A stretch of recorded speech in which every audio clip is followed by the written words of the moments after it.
Hi friends, இன்னைக்கு நான் வனாந்திரம் செழிக்கும் என்கிற வேத வசனத்தை குறித்து உங்களோடு பேச போறீங்க.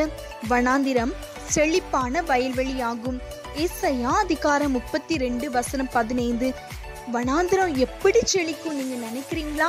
வனாந்திரம் போல இருக்கிற நம்முடைய வாழ்க்கையை செழிப்பான வாழ்க்கையாய் மாற்ற வல்லமுள்ள தேவன் இன்றைக்கும் ஜீவிக்கிறவராய் இருக்கிறார். உங்க வாழ்க்கையில ஒரு நன்மையை பெற்றுக்கொள்ள முடியலையா? கர்த்தரை நம்பி இருப்போமா? அவரையே சார்ந்து இருப்போமா?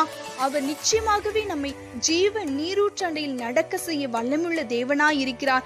அநேக பாடுகளையும் வேதனைகளையும் நாம் கடந்து வந்திருக்கலாம். என் வாழ்க்கையில ஒரு நன்மையை நாம் பெற்றுக்கொள்ள முடியல, நீங்க வேதனையோடு இருக்கலாம். கர்த்தரை நம்புகிறவனோ செழிப்பான் என்று வேதம் சொல்கிறது. கர்த்தரை நம்பி அவரை சார்ந்து வாழும் போது கர்த்தர் நம்மை மேன்மைப்படுத்தி ஆசீர்வதிப்பார். தேவனால் கூடாத காரியம் ஒன்றுமே இல்லை. கர்த்தர் தாமே உங்களை ஆசீர்வதித்து மகிழ பண்ணுவாராக. ஆமென்.